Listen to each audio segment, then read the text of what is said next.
Muy buenas tardes, estudiantes.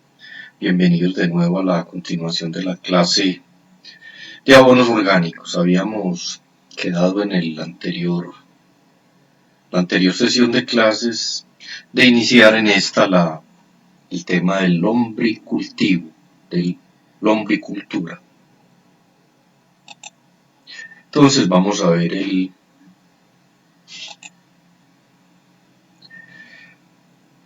tema de lombricultura. Vamos a iniciar entonces el lombricompostaje. Se define como la crianza y manejo de lombrices de tierra en condiciones de cautividad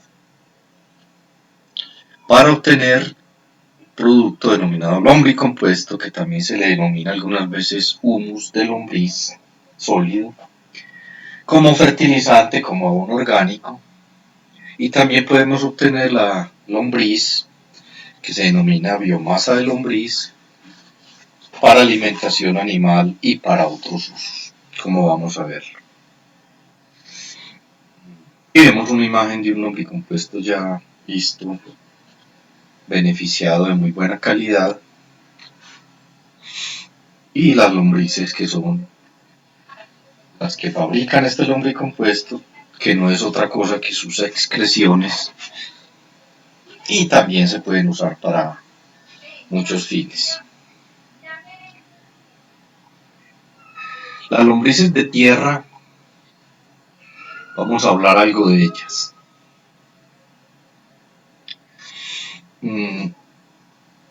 Las lombrices o lompícidos son comúnmente denominados lombrices de tierra. Son una familia taxonómicamente denominada Anelios oligoquetos. Anelios quiere decir que tienen anillos, oligoquetos que son de tamaño pequeño o mediano, del orden Haplotaxida. Actualmente hay descritas unas 4.000 especies de lombrices de gran importancia ecológica, todas, y se calcula que existan unas 6.000, que todavía faltan muchas por ser descritas por la ciencia.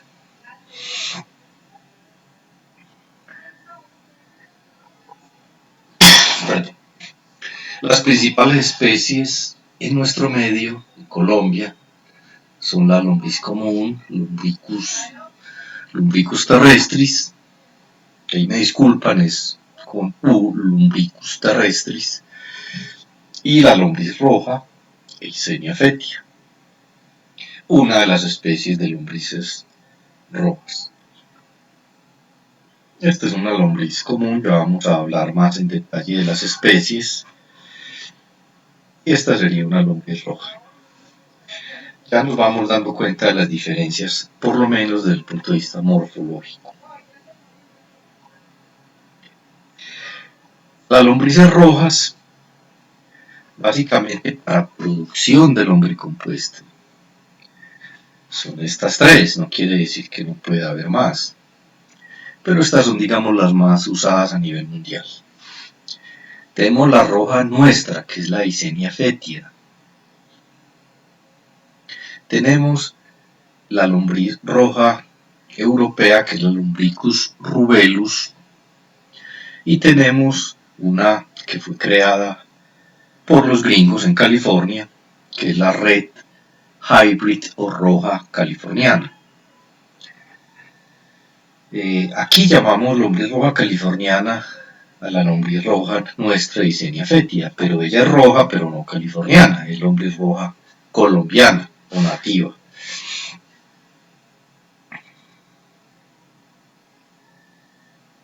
Las lombrices se dividen en grupos ecológicos, esto es importante tenerlo presente para no confundirlos.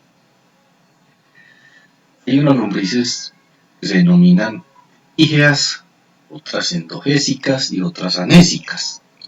Vamos a ver qué es cada una. Las lombrices epígeas se alimentan de restos de plantas sobre la superficie del suelo o dentro de capas de los restos vegetales que hay en la superficie del suelo. O sea, son completamente superficiales. Su nombre lo indica, epígeas, sobre el suelo. Raramente forman madrigueras. Ellas, como viven sobre el suelo, en el mantillo, consumiendo materia orgánica, entonces no necesitan formar madrigueras. Tienden a ser completamente pigmentadas, a ser muy rojas. Esto se debe a que están en contacto con el oxígeno del aire y los pigmentos se oxidan y son bastante pigmentadas de color rojo, casi todo el cuerpo prácticamente. Son de tamaño pequeño a mediano, pero son muy abundantes, pero tienen esta característica. Las que llamamos anésicas se alimentan tanto de restos de plantas, pero también se alimentan del suelo, extraen nutrientes del suelo. Y viven en madrigueras verticales. Y así hacen sus casitas en forma vertical, sus túneles. Y generalmente son pigmentadas en el dorso. Y en la parte ventral son más blancas, menos pigmentadas y generalmente un poquito más planas en ese lado. Son muy grandes, son de gran tamaño.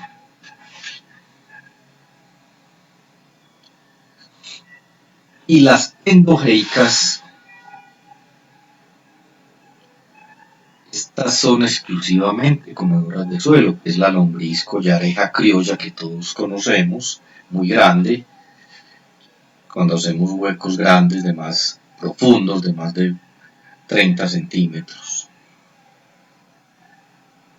No son muy pigmentadas, tienen algo de pigmento, pero es una pigmentación muy leve, muy clara, un rojo muy pálido, o a veces más bien de pigmentación morada. Estas sí forman amplios sistemas de madrigueras horizontales y profundizan más y hacen canales. Entonces, como podemos ver, las que realmente mueven el suelo y mejoran la infiltración de agua son las anésicas y las endogeicas, que serían las hipógeas, por así decirlo, porque hacen estas madrigueras y la excreción de la lombriz se observa sobre el suelo. Son unos rollitos de suelo que uno observa, que se llaman concreciones biogénicas. Esas concreciones biogénicas se observan y se secan y muchas veces uno pisa el suelo y crujen. Estas anésicas y endogeicas entonces son básicamente comedoras de suelo, más que todas las endogeicas. Son, digámoslo así, más quietas, más frías, más sedentarias. Entonces ellas no se dejan mantener en cautiverio porque necesitan el suelo.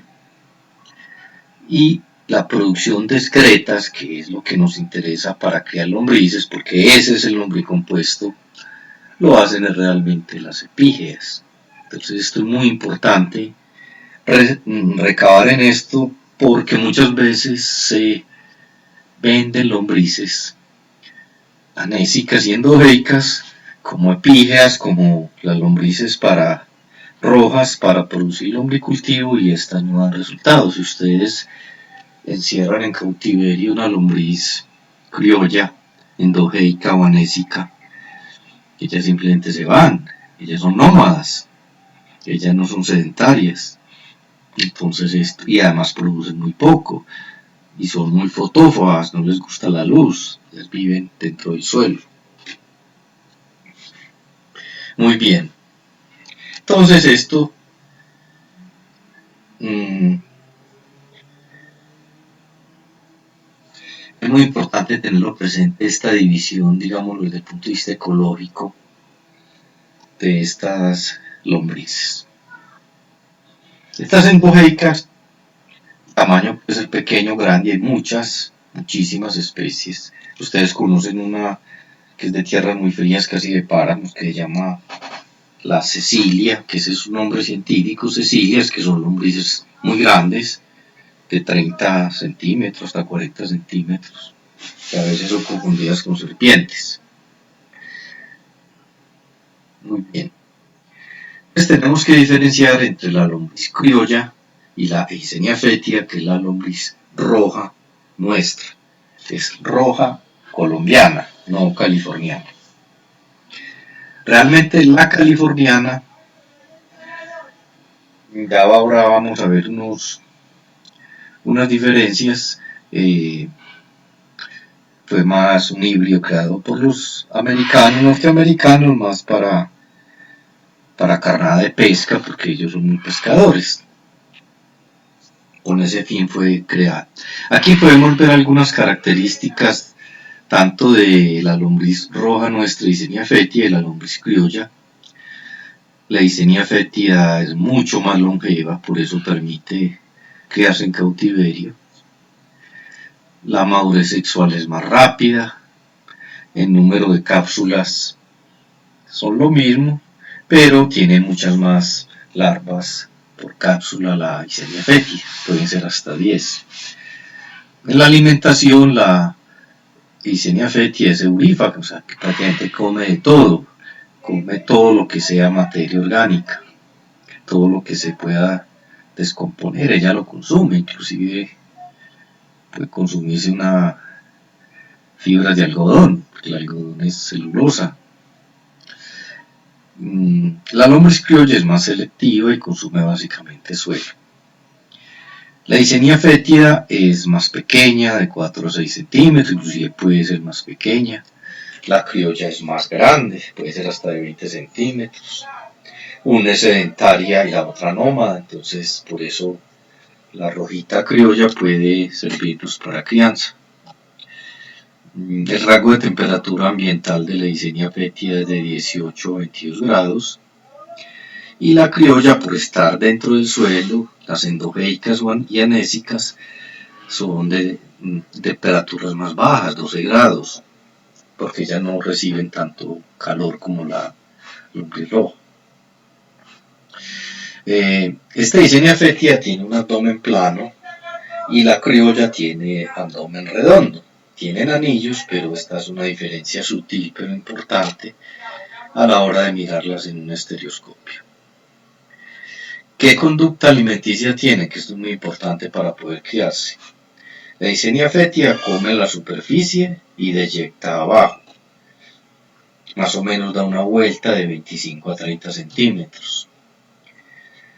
En cambio, la lombriz criolla come abajo, hasta 2 metros se puede llegar a profundizar, y deyecta arriba. Siempre usted ve la concreción biogénica, el popó de la lombriz lo ves arriba, como una especie de bolita crujiente de suelo seco. Muy bien. Entonces, el cuerpo cilíndrico, sigamos con la parte morfológica de la lombriz roja, abdomen plano, el cuerpo tiene hasta 120 anillos.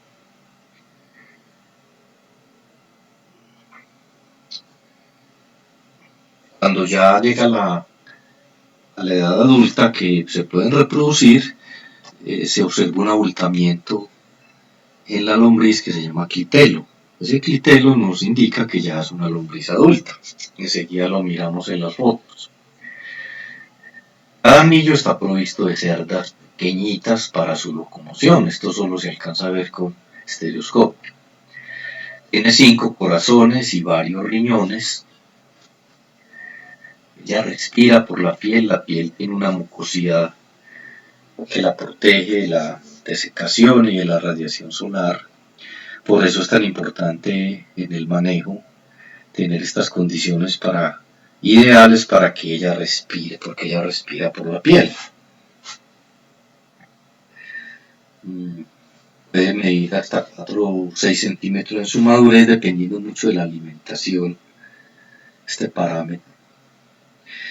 Es fotófago, tiene fototropismo negativo ante la luz. Ella se esconde, ella no le gusta la luz, por eso cuando la cogemos en la mano ella brinca y nos deja como una especie de baba en la mano, que es el, este aceite que protege su piel. Tiene fototropismo negativo. La piel es muy húmeda y viscosa porque la protege un mucus. La protege, como ya les dije, de la deshidratación y de los efectos nocivos de la luz. Ella es muy brillante debido a una cutícula que cubre la piel. Eso también es una característica de la lombriz roja. En la parte ventral del primer anillo se encuentra la boca. Antes de continuar, la lombriz no tiene dientes, ella come por presión. Entonces el alimento tiene que estar húmedo y blando para que ella pueda consumirlo. Tiene unos orificios genitales entre los anillos 14 y 15. Y el clitelo, que es el abultamiento que presenta en su edad madura, se encuentra sobre los anillos 32 a 35. Cada anillo en la parte ventral tiene un par de orificios excretores que se llaman nefridióforos. Que son como una especie de los que evacúan la parte líquida de sus excretas. La parte posterior de su cuerpo es más ancha, con anillos más aplanados, entonces ella es como en una forma en las puntas más delgadas y en el centro del cuerpo un poquito más abultada. El último anillo se encuentra el ano por donde excreta el lombricompuesto, el lombricompós, y esto se denomina pigidio, la parte final de la lombriz. Esto es muy importante, ellas tienen glándulas calcíferas en los segmentos 10 a 12. Estas glándulas calcíferas les permiten neutralizar alimentos muy ácidos. Por eso usted les puede echar a ellas cáscaras de naranja, bagazo de naranja, maracuyá, como me tocó a mí una experiencia alimentándolas con residuos de maracuyá. Y ella no tiene problema porque ellas neutralizan eso con las glándulas calcíferas.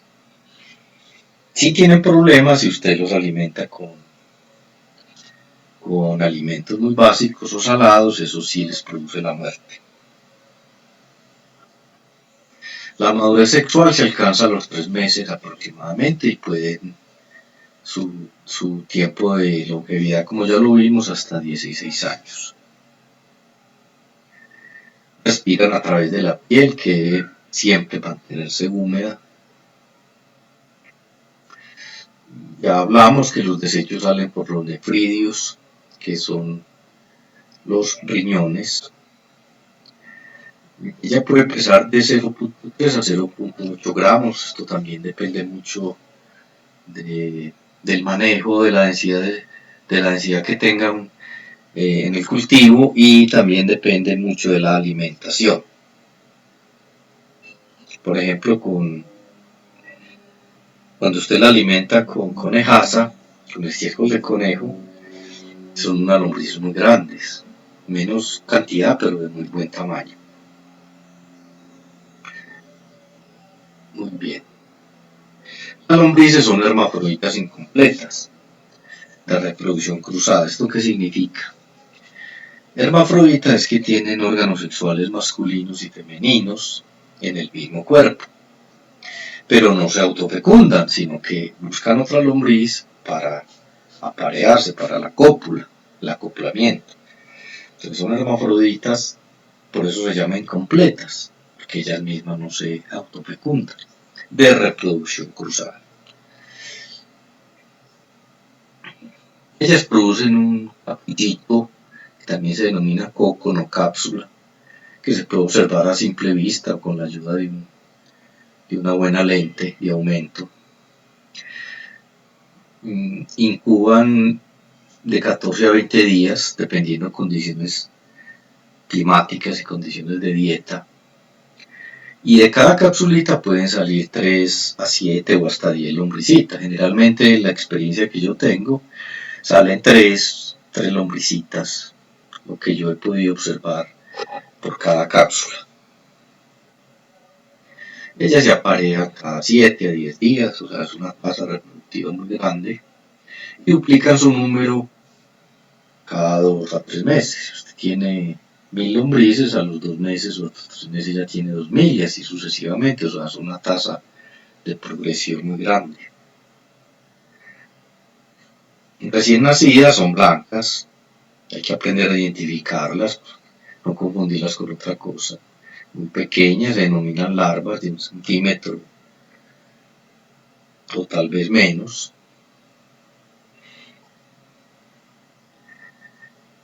Entre 1 y 3 meses son rojo pálidas, cuando ya son juveniles y ya logran medir más de 1 centímetro y se denominan juveniles. Después de los 3 meses son adultos ya con clitelo, ya cuando aparece el abultamiento que les mencioné.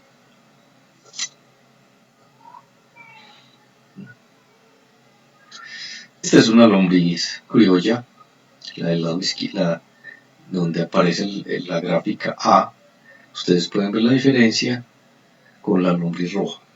La coloración, la longitud del cuerpo. La otra es un cuerpo prácticamente sin ninguna clase de abultamientos, con el mismo calibre, el mismo diámetro del cuerpo durante toda su extensión.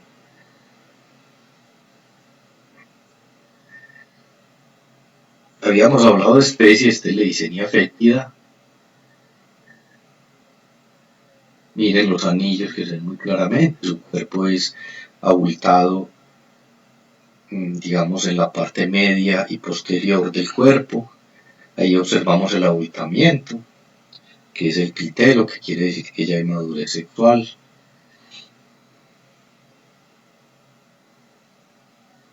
Aquí en esta última que les acabo de mostrar se observa mucho más claro el clitelo, más blanco. A través del clitelo es que ellas se acoplan para la fecundación. Esta es la Leisenia fétida, que es la lombriz roja criolla.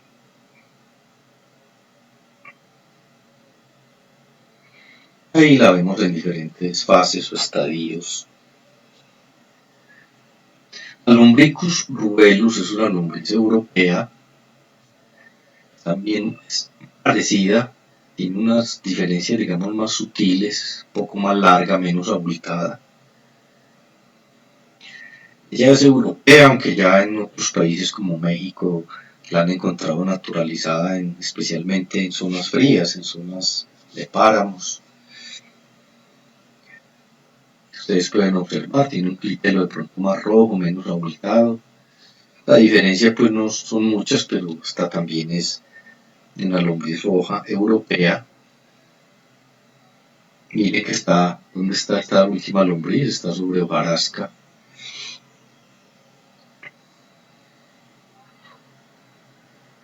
Muy bien. La red hybrid o roja híbrida californiana, red hybrid, la lombriz roja californiana, es un híbrido creado por los norteamericanos, básicamente para carnada, porque es una lombriz muy vivaz, muy móvil, se mueve mucho, y esto es muy importante para carnadas vivas, y también obviamente sirve para lombricultivos. Yo realmente aquí en Colombia es posible que haya algunos cruzamientos de esta lombriz con la nuestra, pero lo que yo he observado inclusive en el suelo, la roja colombiana, la Leisenia fétida, se encuentra en nuestros suelos, es nativa, inclusive coloniza muchas veces los establos donde hay mucho estiércol, aparece la lombriz. Entonces es posible que en la época del auge de los años 90 de la lombricultura haya podido llegar alguna de esta lombriz a Colombia, pero realmente es un error decir roja californiana, porque no es realmente esta roja híbrida o red hybrid. Y la Lumbricus terrestris, que es la lombriz criolla nativa, que hay varias subespecies de acuerdo pues a los climas, a la latitud en que uno esté. Miren que es un cuerpo, es una lombriz más fría, más quieta, de una coloración mucho más pálida, mucho más grande, más gorda. Es menos, cuando usted la coge en la mano ya se queda más quieta, es menos.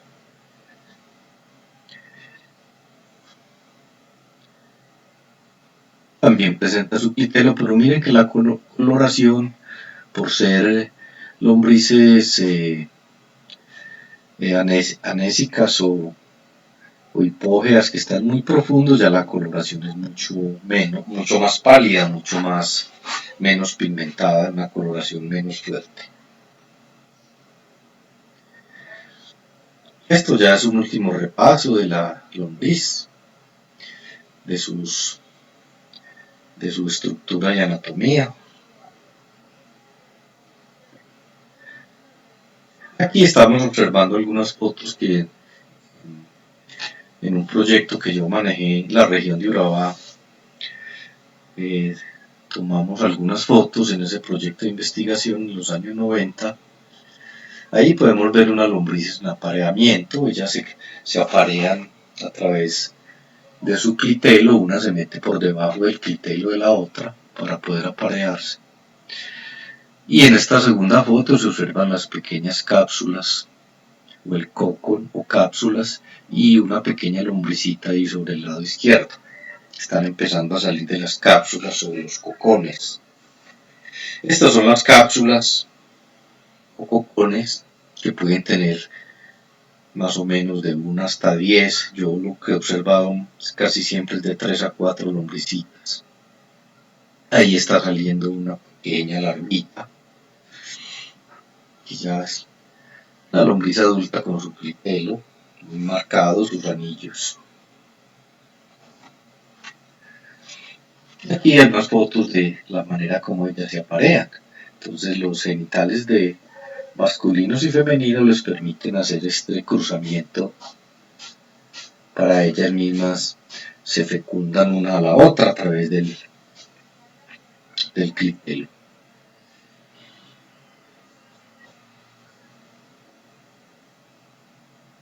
Muy bien. Vamos a hablar algo de la alimentación y de la nutrición de la lombriz roja. Esta lombriz se alimenta de materiales biodegradables de origen orgánico, son eurífagas, de todo lo que se pueda descomponer. En términos generales podemos decir que comen de todo, pero hay que tener ciertos cuidados con algunos alimentos que pueden ser tóxicos o causarle la muerte, especialmente los que son de carácter muy básico. Ellas no pueden controlar eso, controlan los alimentos ácidos, pero los alimentos básicos no. Si usted quiere matar una lombriz, le echa sal, le echa agua con sal y inmediatamente se muere. El alimento debe ser bien fraccionado y bien húmedo porque ya lo dijimos, ellas no tienen dientes, ellas comen por presión, ellas van succionando, entonces si no está muy fraccionado, puede que no esté fraccionado, pero que esté bien húmedo. Si está bien húmedo, aunque no esté fraccionado, ellas lo consumen. Sencillamente es que si está bien fraccionado, pues el consumo es más rápido. Ellas, como todos los seres vivos, requieren proteína y energía, básicamente de 13 al 17% de proteína y un 20% de carbohidratos en su dieta, también energía. Consume el 100% de su peso diariamente en unas buenas dietas balanceadas, como cualquier animal requiere una buena dieta.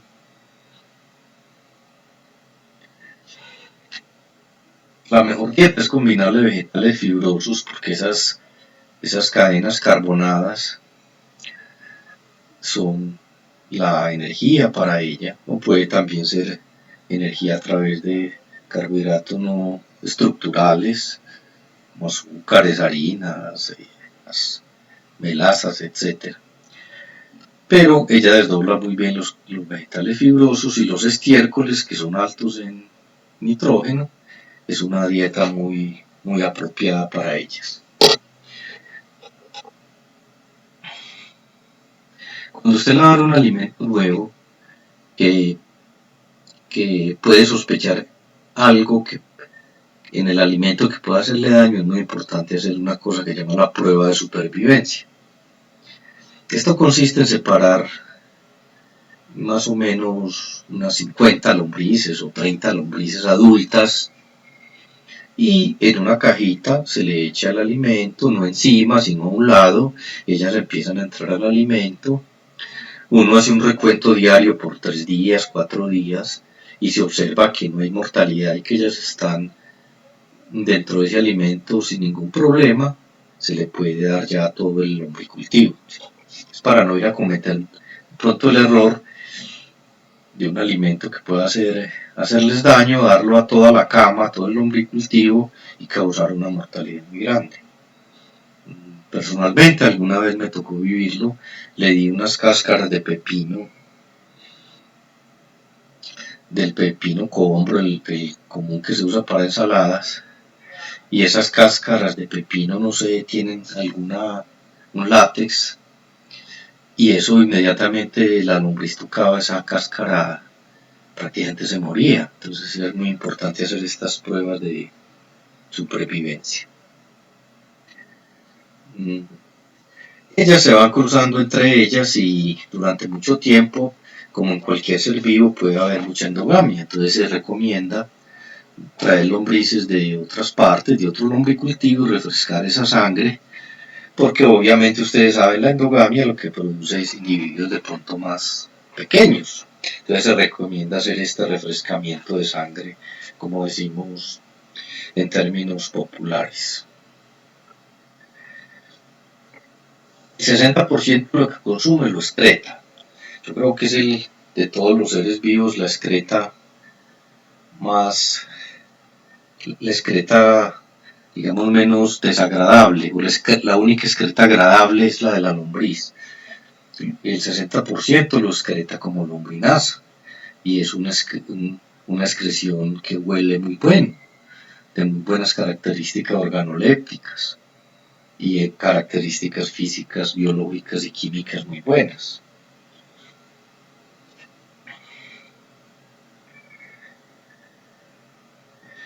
Cuando las alimentamos, ofrecemos el alimento en capas de 2 a 5 centímetros y luego se humedece. Esto es muy importante, que no sea un exceso de alimento porque ellas no comen muy rápido.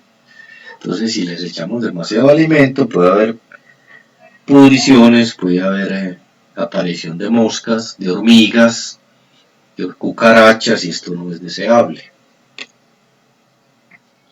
Cuando nos demos cuenta que ellas ya han consumido por lo menos el 80% del alimento, volvemos a alimentar para no hacer la saturación pues con alimento, con demasiado alimento fresco. ¿Qué condiciones ambientales requiere la lombriz roja californiana? El ideal entre 18 y 22 grados, es una lombriz muy tropical, mínimo 14 y máximo 27. Obviamente, digamos 27, usted lo puede manejar, bajar la temperatura a través de techos, cubriéndola con algo o situando el lombricultivo en un lugar fresco. Pero este valor mínimo ya por debajo de los 14 grados, que es una temperatura que se alcanza fácilmente en climas fríos, en las noches, en las madrugadas, la lombriz no se muere, pero simplemente se aletarga, o sea, no está activa.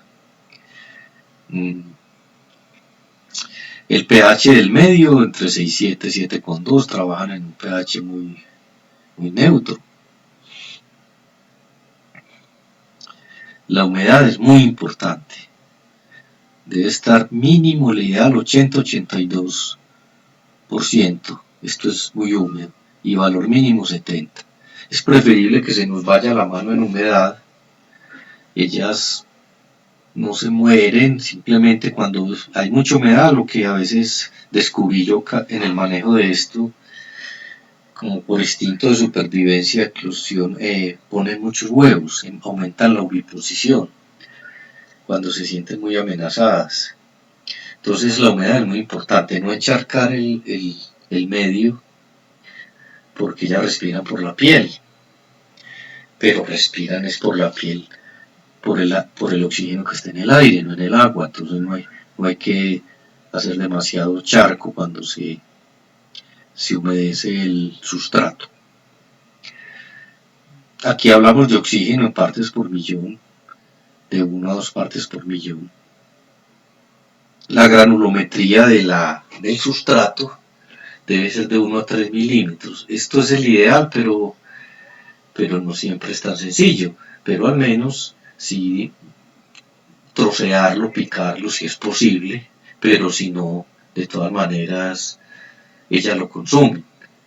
Si está bien húmedo, ellas consumen aunque no esté troceado, simplemente lo consumen más lentamente. Bien. Si yo voy a producir ya la parte de, vamos a hablar ya de la construcción como tal del lombricultivo, se recomienda en camas o en lechos de 1 metro cuadrado y de 30 centímetros de profundidad. Yo he tenido experiencias con la lombricultura tanto en Urabá como en el nordeste de Antioquia, y es muy importante respetar esto porque cajones muy profundos no son convenientes, porque ellas, ustedes recuerdan que son epígeas y ellas no profundizan normalmente, ese no es su hábito de movilidad. Ellas máximo bajan 30 centímetros y suben, entonces no es conveniente hacerlos muy profundos.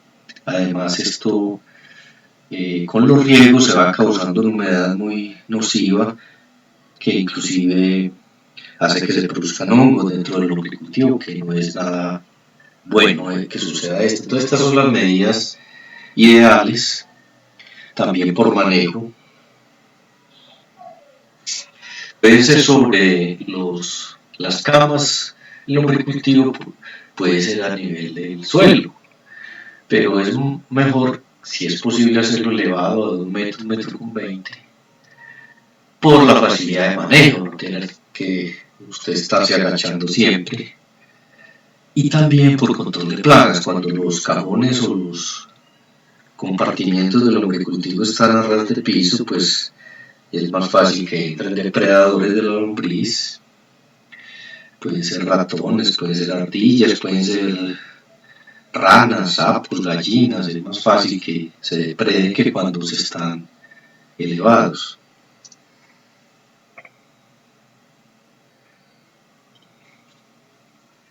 El lombricultivo debe estar cubierto con polisombra, con algunas ramas de palmas, porque la lluvia directa y el exceso de luz no les gusta a ellas. Y también el sol directo reseca bastante el sustrato y hace que no sea consumido. Cuando se reseca mucho ese sustrato también entran las hormigas, y las hormigas matan a las lombrices cuando hay poca agua, cuando ya está muy seco el sustrato.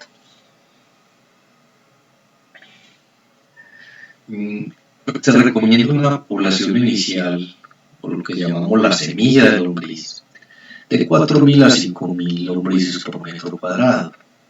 Esto más o menos en el mercado en condiciones nuestras, por lo que yo trabajé en este lombricultivo, equivale a 2 kilos de lombriz pura. Obviamente a usted no le venden la lombriz pura, se la vende con un sustrato, con un medio en el cual ella está para poder transportarse. Entonces, yo diría que con 4 a 5 kilos de lombriz con sustrato es un buen inicio para nuestro lombricultivo. Se recomiendan densidades máximas de 20.000 individuos por metro cuadrado. pero no es necesariamente, si usted tiene más lombrices, pues tiene más máquinas para hacer el lombricompuesto, simplemente que ya el manejo y es pues más, tiene que ser con más cuidado y obviamente una alimentación más repetitiva, más constante. Una sola lombriz puede producir 1500 individuos en un año. Esto quiere decir una tasa reproductiva altísima, que esto es lo que hace que funcione esta práctica del lombricultivo. Y esta alta tasa reproductiva también se consigue si hay buen manejo, buena alimentación y buenas condiciones de alojamiento, como ya lo hemos mencionado.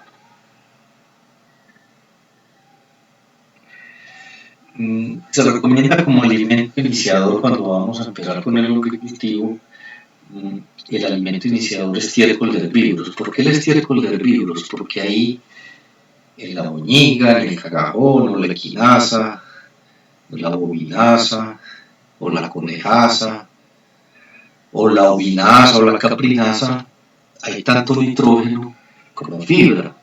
Son estiércoles que tienen residuos de pasto y también tienen nitrógeno, entonces es muy buen alimento iniciador. A ellas les gustan mucho los estiércoles que tienen mucho nitrógeno y mucha fibra, porque tienen la energía y tienen la proteína para crecer. Esto es una cuestión de manejo interesante y yo lo he comprobado pues personalmente. Usted le tiene lista su cama de estiércoles, pone sus lombrices encima y ellas se deben profundizar entre 20 segundos y máximo 2 minutos. Ellas van entrando, porque muchas veces por condiciones de transporte hay mortalidad y usted deposita las lombrices sobre el sustrato y se da cuenta que muchas de ellas no se mueven o solamente una parte de ellas se mueve. Quiere decir que hay algunos problemas de mortalidad o problemas de transporte, de pronto se transportaron en condiciones de poca humedad, de alta temperatura. Entonces ellas se profundizan más o menos entre 20 segundos y 2 minutos. Y a los tercer o cuarto día comienzan a alimentarse. Ya primero reconocen su espacio, deben estar bien repartidas en toda la cama. Si usted revisa el lombricultivo y están las lombrices solamente en un sitio o en dos sitios, con una especie de aletargamiento, ellas se enrollan entre ellas y se quedan quietas, es que algo pasa. Algo de alimentación, de manejo, de riego.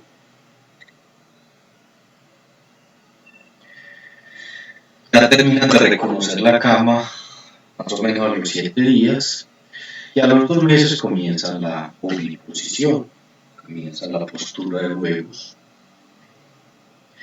Más o menos entre 90 y 120 días se llena la cama y usted puede cosechar entre 40 y 70 kilos de lombricompuesto. Este dato lo saqué yo de mis experiencias de lombricultura en Urabá y puede ser más, inclusive. Eso depende de qué, depende del alimento y la densidad de lombrices que haya en la cama. Pero más o menos entre 90 y 120 días cosechamos entre 40 y 30 kilos de lombricompuesto dependiendo de la dieta. Aquí podemos observar algunos lombricultivos. Este es el cemento. Esto no es necesario hacerlo pegar el cemento. Puede ser el adobe simplemente puesto un adobe sobre otro y se amarran con alambre. Inclusive esto facilita la cosecha del lombricultivo, del lombricompost, porque se pueden quitar los ladrillos lateralmente y sacar con una pala el lombricultivo, el lombricompuesto. Porque así ya se hace un poco más dispendioso y muy importante tener en cuenta el drenaje, que esto tenga algún drenaje, porque cuando uno somete la cama pues a riegos repetidos, ellos ese drenaje es importante porque se acumula humedad en el fondo de la cama. Estos son sobre el piso de tabla, también sencillos, tienen su protección. La protección ojalá sea lo ideal sería con hojas de palma que son mucho más frescas, con algo, pero a veces no es posible porque el viento las remueve muy fácil, entonces se hace con polisombra. Plástico negro no lo aconsejo mucho, a no ser que sean condiciones de clima muy fríos, porque eso aumenta mucho la temperatura y eso no es deseable para la lombriz y le seca mucho el sustrato. Estas son unas construcciones en cemento, así estaba el lombricultivo cuando yo trabajé en el Nordeste de Antioquia en San José de Luz. No es necesario hacer este tipo de construcciones, no es que no se pueda hacer, sino que realmente no es indispensable. El techo está bien, con cuadro, con plástico, pero de todas maneras esto es una infraestructura más costosa y en algunas oportunidades se presentaba el problema de demasiada humedad en el fondo de la cama, porque camas relativamente profundas. En estas otras camas más sencillas, en esterilla de guadua con los parales o los estacones de guadua mucho más sencilla. Cuando yo trabajé en el proyecto en Urabá, se trabajó todas las camas eran hechas con bambú y el techo era de palma amarga. Este es otro, miren, ahí se ve también otros ya más protegidos, pero lo ideal es que haya más protección de la radiación solar, de la luz. Estas otras camas más sencillas en el piso, camas muy bien hechas, en el piso sí, vuelvo y les digo, hay que controlar mucho la entrada de animales, muchas de las fincas hay gallinas y animales de la granja que puede que no, inclusive no se coman la lombriz, pero entran ahí un cerdo, un caballo, una vaca que causa daño en el lombricultivo. También se pueden utilizar lo que llamamos cajas lombriceras. Estas son cajas plásticas especiales para la lombricultura. Estas cajas las vende una industria en Medellín, Industria Extra, industria de plásticos, y vienen especiales para la lombricultura con orificios en la parte de abajo, pues el fondo es con orificios y son modulares, o sea, usted llena una caja, luego pone encima la otra, alimenta las lombrices y ellas van pasando a la caja de arriba. Esto es lo que llaman cajas lombriceras, que se usan cuando usted quiere muchas veces en el patio de su casa tener lombricultura, son muy prácticas para hacer el procesamiento de los residuos de la cocina. Muy bien. ¿Qué plagas tiene la lombriz? Las hormigas son plaga siempre y cuando usted deje el lombricultivo muy seco. Si no lo riega suficientemente aparecen las hormigas y obviamente matan las lombrices. Otra forma es que si hay hormigas insistiendo en meterse y usted tiene la cama elevada, simplemente en la base de los postes donde está la cama, los puede untar con un pegante, con aceite de motor de tractor o con algún otro pegante o con láminas de zinc que se ponen en la parte inferior del estacón para que las hormigas no puedan subir, simplemente tienen esa acción, digámoslo, disuasiva. Las aves de corral o inclusive las aves silvestres entran a un lombricultivo y comen bastante, entonces también es muy importante tenerlo protegido. Puede ser con una malla sencilla, de alambre. Los sapos son grandes consumidores de de insectos en general, de lombrices, sapos, ranas. Por esto es muy importante tener los lechos o las camas elevadas. Pero la plaga más grave que tiene la lombricultura, que me tocó vivir esta plaga que nos daba muchos lombricultivos grandes, tenían muchas pérdidas por esta plaga, es la planaria. La planaria, el nombre científico es Vipalium, varias especies de Vipalium.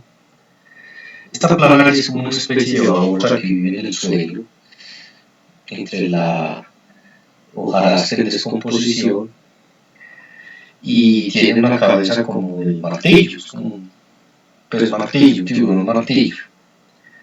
Esta es una verdadera y auténtica plaga de la lombricultura. Ella se mete en el cajón y ella se come las lombrices, las devora completamente. Y una planarias donde pueden acabar estos lombricultivos días. Entonces es muy importante el control de esta plaga. Una de las formas de controlarlo es, como ella vive en el suelo, hacer las camas elevadas, y cuando se vaya a agregar algún sustrato, tener cuidado que no, la procedencia del sustrato no tenga huevos de planaria, pero eso es un problema bastante grave. Estos son otros enemigos, por decirlo así, de las lombrices, de los lombricultivos. Este es un topo comiéndose una deliciosa lombriz. Estas son unas salamandras, también consumen lombrices. Otra cosa podemos obtener de un lombricultivo, se obtienen otros subproductos.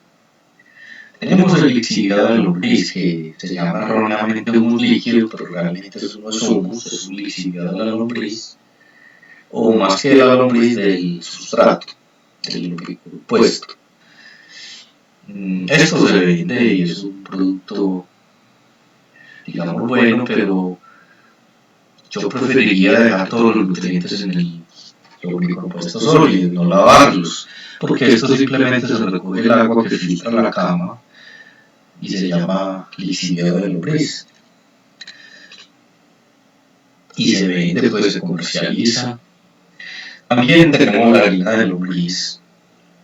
La harina de lombriz es un excelente suplemento alimenticio para animales. Una harina de lombriz puede tener 70% de nitrógeno. La cuestión es que se necesita, digamos, para un kilo de harina de lombriz se necesitan 7 kilos de lombriz fresca. O sea, el rendimiento es muy poco porque la lombriz tiene mucha agua. Pero se puede hacer. De hecho, unos estudiantes de semestres pasados hicieron su trabajo de grado con harina de lombriz. Y esta es una fuente de alimento para aves de corral, para peces también en piscicultura. Se pueden hacer pellets con esta harina.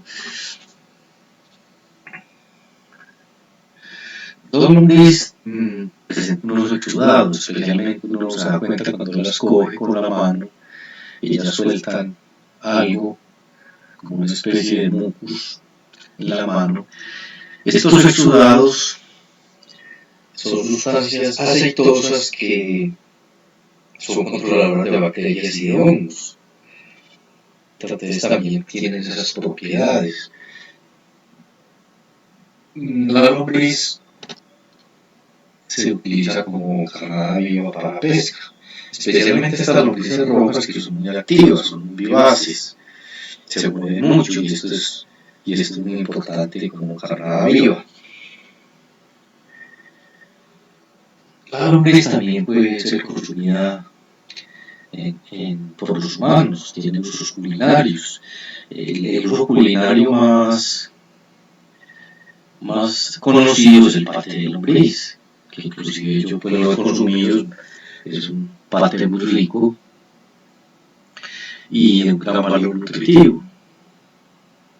La lombriz también sola, devolviéndome un poquito, sirve para alimentar aves o inclusive pues la misma lombriz viva sirve para alimentar otros animales como peces o cerdos. Bueno, tiene todos los usos que usted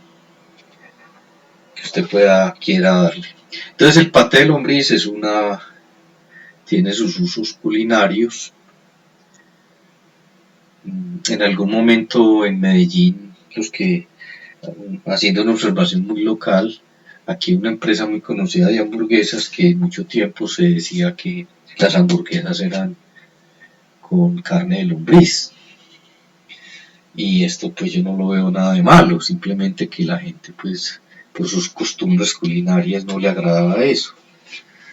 Y ojalá fuera mejor de carne de lombriz y no de res. Pero al final eso no fue cierto. Entonces el uso culinario de las lombrices también está el paté de lombriz. Aquí están en esta gráfica un proceso artesanal de producción de harina de lombriz. Se están lavando y el secado y el molido ya es posterior. Esto realmente es poco difícil el secado porque ella tiene mucha agua y es muy mucilaginosa y a veces es complicado ya luego el molido, pero es posible pues hacer harina de lombriz. Aquí les traigo la receta del paté de lombriz si ustedes quieren hacerlo en sus casas. Lo paso rápidamente, ya luego lo leen con más calma. Los que quieran hacer el paté de lombriz, como les digo, yo lo he probado y es muy delicioso, muy nutritivo. Y se come con galletas o con tostadas, es una especie de dip para un plato pues exótico y muy gourmet de paté de lombriz. Muy bien. Miren, esto ya es hablando nuevamente de harina de lombriz. Tiene de 60 a 82% de proteína animal. Yo creo que ningún otro producto llega a tener 60 a 82% de proteína. Esto es una cosa espectacular. Este es un documento del SENA donde hablan que 8 a 10 kilos de lombrices por 1 kilo de harina. Es más o menos la conversión. Pero miren, es un producto riquísimo. En alimentación de peces es extraordinario.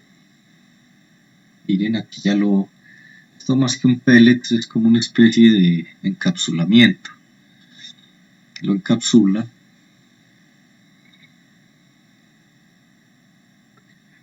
El lixiviado de lombriz, que es un líquido negro, pero realmente, estrictamente hablando, no es humus, sino un lixiviado de lombriz que puede aplicarse foliarmente o edáficamente.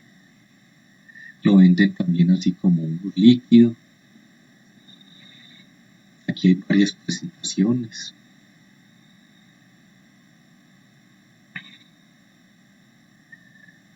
El lombricompuesto. La coloración del lombricompuesto depende mucho de la dieta. Esa es una característica muy importante. Depende mucho de lo que se le dio a la lombriz, de mucho esta coloración. Tiene un olor muy agradable y muy característico. Es muy importante aprender a diferenciarlo cuando uno le ofrecen, esto es un lombricompuesto, puede ser que no sea lombricompuesto, que sea un compost o un bocachi. El lombricompuesto tiene un olor muy característico que le da a la lombriz. Por último, ya la cosecha y beneficio, más o menos entre 3 y 4 meses, dependiendo de la dieta y como les dije, el número de lombrices que tenga por metro cuadrado. Usamos un método que se llama alimentación repetitiva superficial. ¿Qué consiste esto? Se deja sin alimento las lombrices por lo menos una semana y luego se pues es decir, coloquialmente se dejan aguantando hambre y luego se pone una capa de alimento que ojalá sea estiércol fresco, que es el que más les gusta a ellas. 5 centímetros, una capa de 5 centímetros de estiércol fresco.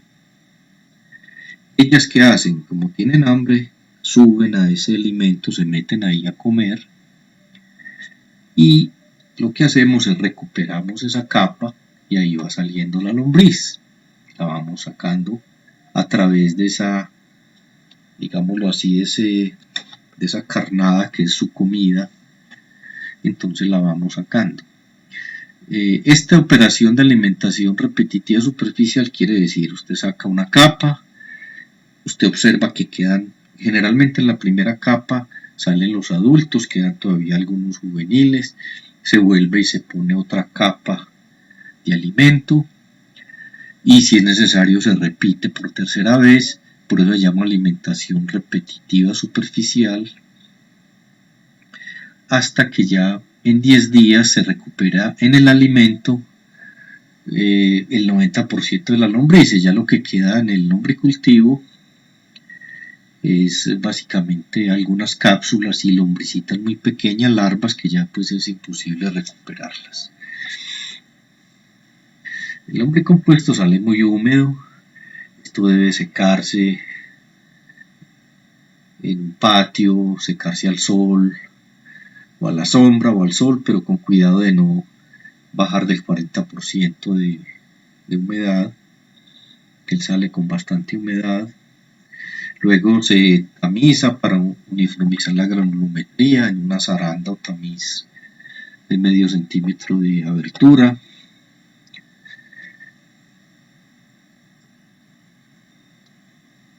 También podemos cosechar lo que llama alimentación paralela, simplemente usted sobre la cama, después de que las lombrices estén sin alimento, que hayan procesado toda la comida que tienen, simplemente pone unas filas o caballones de alimento y ellas van metiéndose ahí a esos caballoncitos, a esos montículos de alimento y usted los retira. Otra es una trampa de malla, se pone una malla, una polisombra de una abertura de 1 centímetro, sobre esa malla se pone el alimento fresco y ellas van entrando al alimento. Cuando ya haya bastantes metidas en el alimento, usted retira la malla y ahí recupera lombrices. Otra forma es haciendo un hueco en la mitad de la cama, como una especie de trinchera. En esa trinchera pone comida fresca y ellas van entrando ahí donde está la comida y usted recoge el lombricompuesto y ahí quedan en la mitad las lombrices. También se puede hacer alimentación lateral, parecida a la paralela, simplemente poner la comida por los lados para que ellas entren a la comida y se recupere el lombricompuesto en la mitad. Ya cuando son lombricultivos muy grandes, y yo pues lo he hecho inclusive en la facultad, usted simplemente coge todo lombricompuesto y lombrices con una pala, hace una pila grande, la pone al sol y las lombrices por el calor y la luz ellas van bajando, usted va recuperando la parte superior de la pila donde no hay lombrices, la va cosechando y ya cuando llega a la parte final, al piso de la pila, y ahí están las lombrices que bajaron resguardándose del calor y de la luz. Miren, estas son con cajas lombriceras. Aquí lo que se observa es que se puso el alimento en la caja nueva, las lombrices empiezan a pasar a la caja y cuando pasan a esa caja nueva se cosechan.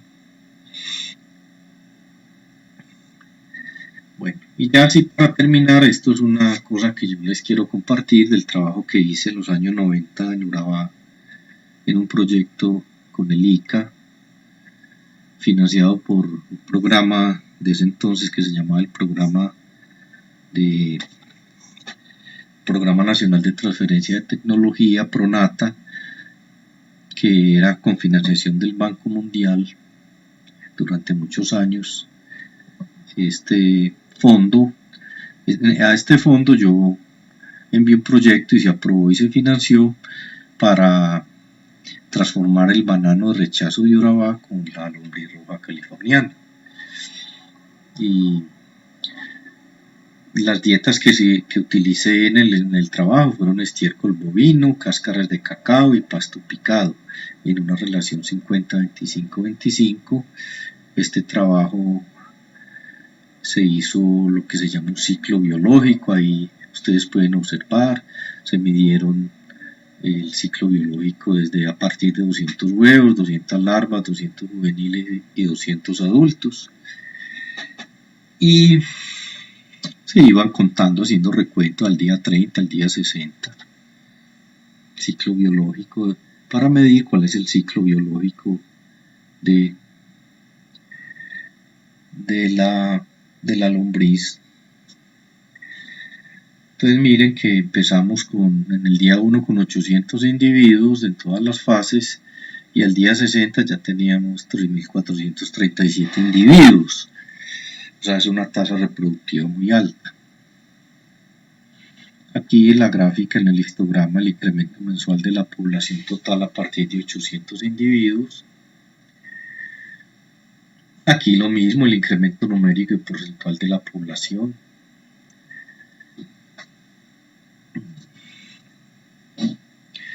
Miren que del mes 1 al mes 6 los aumentos en población final e inicial son muy grandes. Estas fueron las dietas que se trabajaron: estiércol bovino, cáscara de cacao, pasto picado, fue un tratamiento. El otro fue estiércol bovino 60%, maracuyá de desecho 40%, y otro de testigo fue el estiércol bovino 100%. Estos resultados fueron muy interesantes, yo no voy a leérselos, ahí les quedan a ustedes para mirarlos con detalle si les interesa. Esto inclusive este trabajo nunca fue publicado. Infortunadamente, como pasar el tiempo y nunca fue publicado. Pronata, ese programa que lo financió, supuestamente iba a publicarlo en unas memorias con otros trabajos y nunca lo hizo. Pero ahí están los resultados. Lo importante pues es que estos resultados le sirvieron a la gente en Urabá. Se hicieron días de campo, transferencia de tecnología, donde se presentaron estos resultados pues a los ganaderos y a los bananeros, que en esa época de los 90 hubo mucho auge de lombricultura en Urabá por el problema de los residuos bananeros. Entonces ahí ustedes pueden ver los rendimientos del lombricompuesto de biomasa de lombriz, las conversiones muy altas, que esto es muy importante, la relación de humus a biomasa de lombriz. Si usted quiere producir, por ejemplo, ahí biomasa, digamos una dieta que produzca más equilibrado esa relación, el estiércol bovino maracuyá, por ejemplo. Se hicieron análisis químicos de los lombricompuestos, de los tratamientos y con relación al suelo. Ustedes pueden observar ahí cuando quieran mirar la tabla las grandes diferencias entre un lombricompuesto y un suelo bananero, que es un suelo bueno. También se hizo la caracterización microbiológica porque uno de los grandes beneficios del lombricultivo, el lombricompuesto, es su riqueza microbiana.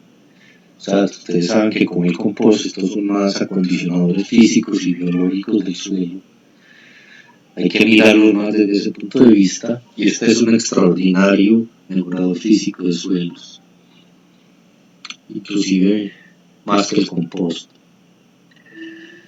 Entonces tenemos ahí la caracterización microbiológica de los lombricompuestos producidos. A los resultados también hicimos unas evaluaciones con los agrónomos con fertilización en plátano, clomartón, con unos resultados muy buenos. Y también lo hicimos en rábano, que es una especie que a los 45 días ya se cosecha, entonces es muy buena para evaluar abonos o fertilizantes. Y bien, pues ya está en la parte del lombricultivo, de la lombricultura. Espero pues les haya parecido interesante. Cualquier duda, cualquier inquietud, bienvenida. Si necesitan información, literatura sobre este tema, también con mucho gusto me lo hacen saber. Y espero entonces que haya sido su interés esta parte de la lombricultura. Les agradezco mucho la atención. Les habló Julio Echeverry Gómez, profesor de la Universidad de Antioquia, con el tema de abonos orgánicos en esta clase lombricultura. Muchas gracias a todos.